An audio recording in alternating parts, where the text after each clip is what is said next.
नौजवान कवि बैठे हैं जिनका मन है कि मैं यहाँ आकर पढ़ूं, मैं अपना काव्य पाठ, उनका मन भी है कि मैं थोड़ा काव्य पाठ करूं। हमारे बीच में ऐसे ही रितेश जी बैठे हैं। मैं उनसे अपना समय कम करके उनसे आग्रह करता हूं कि वो मंच पर आकर अपना 2 मिनट का काव्य पाठ करें, रितेश जी, और उसके बाद फिर मैं देखता हूँ समय होगा तो काव्य पाठ करूंगा। आइए।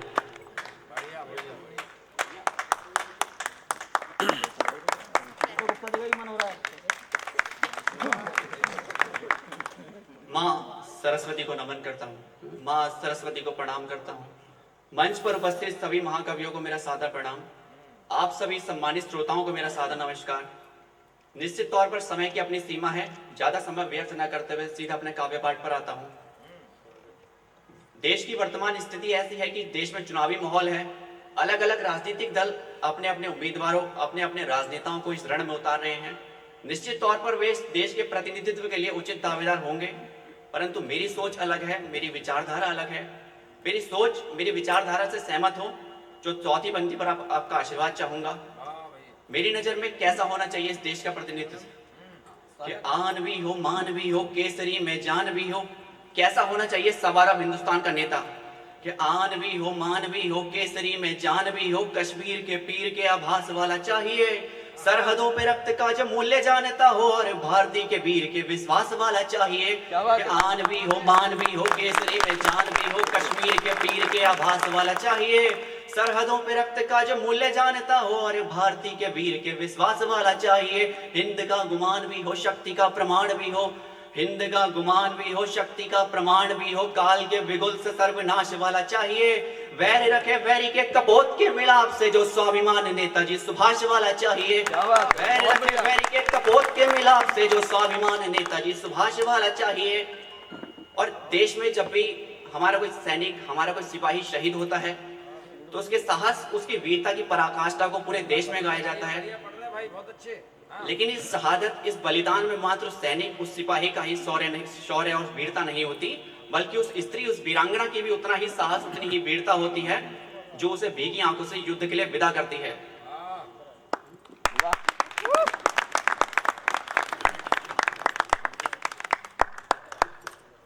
आदरणीय मनोज जैन जी जो मेरे गुरु हैं, आदरणीय सुरेंद्र जैन जी जो मेरे काव्य गुरु हैं, इन दोनों का मैं बहुत ही आभार व्यक्त करता हूं कि इनकी बदौलत मैं प्रथम बार काव्य पाठ कर रहा हूं अपने शहर के बीच में, अपने परिवार के बीच में। हृदय से आभार व्यक्त करता हूं। जो तालियां आप मेरे सम्मान में बजा रहे हैं, वही तालियां एक बार इन दोनों महापुरुषों के सम्मान में बजाइए। बहुत बहुत धन्यवाद। तो उस साहस, उस बलिदान में मात्र उस सैनिक, उस सिपाही का ही शौर्य नहीं होता, बल्कि उस वीरांगना, उस स्त्री का भी उतना ही शौर्य होता है जो उसे तिलक लाकर भीगी आंखों से विदा करती है। क्या बात है। क्योंकि साहब, वो सैनिक, वो सिपाही एक बार बलिदान होकर, एक बार शहीद होकर इस देश, इस दुनिया को छोड़कर चला जाता है, मगर वो स्त्री, वो वीरांगना इस दुनिया में रहते हुए जीवन की तमाम कठिनाइयों का सामना करते हुए अपना जीवन यापन करती है। एक बार मेरे साथ उस माहौल में चलने का प्रयत्न कीजिए जब वो वीरांगना, वो स्त्री अपने पति को विजय तिलक लाकर भीगी आंखों से युद्ध के लिए विदा करती है। क्या कहती होगी वो स्त्री कि मुट्ठियों को तान कर चल पड़े प्राण प्रिय, मुट्ठियों को तान कर चल पड़े प्राण प्रिय, जय का जय घोष वही केसरी रहे सदा। पक्ष मेरा दक्ष मेरा तेरी प्राण वायु से है, प्राण वायु का मृदंग केसरी रहे सदा। कि मुट्ठियों को तान कर चल पड़े प्राण प्रिय, जय का जय घोष वही केसरी रहे सदा। पक्ष मेरा दक्ष मेरा तेरी प्राण वायु से है, प्राण वायु का मृदंग केसरी रहे सदा। स्वप्न नहीं स्वार्थ नहीं मेरा ये श्रृंगार नहीं, स्वप्न नहीं स्वार्थ नहीं मेरा ये श्रृंगार नहीं, वीर का प्रतीक चिन्ह केसरी रहे सदा। श्वास रहे या न रहे ऊंचा माँ का भाल रहे, लहराता प्राण ध्वज केसरी रहे सदा, लहराता प्राण ध्वज केसरी रहे सदा। और कहीं दुर्भाग्यवश उसका पति, उसका सुहाग तिरंगे से लिपट कर घर आता है तो क्या आवाज आती होगी उसकी अंतरात्मा से कि बलिदानी रानी और पद्मा के जौहर सा, कि बलिदानी रानी और पद्मा के जौहर सा, बलिदानी रानी और पद्मा के जौहर सा, अपना ये सारा संसार दे दिया है जी। पिया की सेज पर प्रेम मोह स्वप्न थे जो सावन के स्वप्नों का भंडार दे दिया है जी।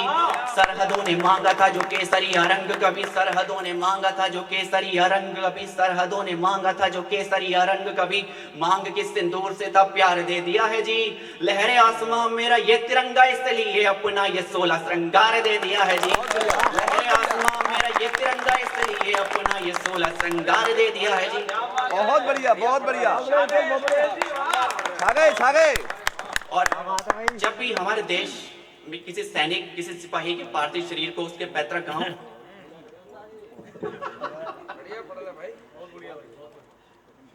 बहुत बहुत धन्यवाद। जब भी हमारे देश में किसी सिपाही, किसी सैनिक के पार्थिव शरीर को उसके पैतृक गांव, उसके शहर, उसके परिवार वालों के समक्ष लाया जाता है, तो वहां उपस्थित सभी व्यक्तियों की आंखें नम होती हैं। उनकी आंखों के आंसू हमने अपनी आंखों से देखे होते हैं। मगर उन गंभीर परिस्थितियों में, उन नाजुक हालातों में भी वहां मौजूद एक शख्स ऐसा भी होता है जिसकी आंखों के आंसू आज तक देश के किसी कैमरे ने, किसी आंखों ने रोते हुए नहीं देखे। वह होता है उस शहीद का पिता। वो उस शहीद का पिता ही होता है साहब, जो अपनी आंखों के आंसुओं को पीते हुए पूरे परिवार को संभालने का कार्य करता है। अपनी इन 4 पंक्तियों में कहीं उस पिता के साहस को दर्शा दिया हो तो चौथी पंक्ति पर मुझे बताना कि मैं बाजपुर के देशभक्तों के बीच में काव्य पाठ कर रहा हूँ। क्या है उस पिता का साहस? कि अधरों का वार हो मियान में कतार हो, अधरों का वार हो मियान में कतार हो, सिंघनी के पूत का गुमान ही नहीं यहाँ, घोष जीत का हो कभी बैरियों के मस्तकों पे, सरहदों पे ये संविधान ही नहीं यहाँ।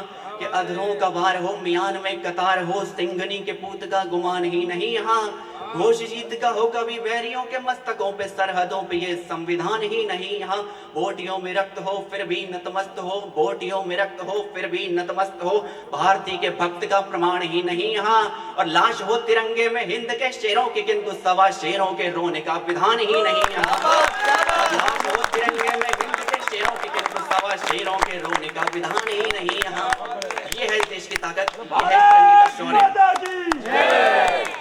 किंतु इस देश में रहने वाले, इस देश के कुछ ऐसे गद्दार भी हैं जो इस तिरंगे के छत्र छाया में रहते हुए इस तिरंगे का जयगान गाने से मना करते हैं, इसका जयघोष गाने से मना करते हैं। वो कहते हैं कि हम वंदे मातरम का पाठ नहीं करेंगे, क्योंकि वंदे मातरम और भारत की राष्ट्रभक्ति का कोई आपसी संबंध नहीं है, उनका कोई वजूद नहीं है।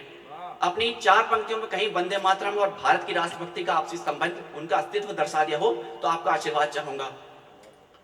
कि बलिदानी राहों पे लिखा है स्वर्ण अक्षरों से, बलिदानी राहों पे लिखा है स्वर्ण अक्षरों से, रण बांकुरों का है अतीत वंदे मातरम, युद्ध में है जीत श्रेय वीरों का भी नित्य प्रिय, लागी जो तिरंगे से वो प्रीत वंदे मातरम।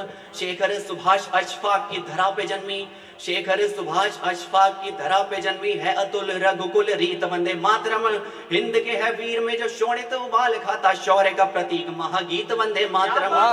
हिंद के है वीर में जो शोणित उबाल खाता, शौर्य का प्रतीक महागीत वंदे मातरम। वंदे मातरम गाने से इनकार किया जाता है। कौन है वे लोग, क्या होगी इनकी दशा इन देश में, क्या होगा उनका भविष्य? कि काल्पनिक चित्रण कर देश की विध्वंसी के, काल्पनिक चित्रण कर देश की विध्वंसी के बन बैठे हैं जो हिंद में धर्मों के कुछ सौदागर। कि काल्पनिक चित्रण कर जो देश विध्वंसी के बन बैठे हैं जो हिंद में धर्मों के कुछ सौदागर, होंगे असमंजस में साख बचाने को फिर जो हुए धर्म सनातन के शेर उजागर, और चक्र धार कर भगवे में आ गए जो, चक्र धार कर भगवे में आ गए जो मीरा के प्रभु गिरधर नागर। वंदे मातरम संग तुम ही बोलोगे, जय हनुमान ज्ञान गुण सागर। बहुत बहुत धन्यवाद। बहुत बहुत रितेश जी।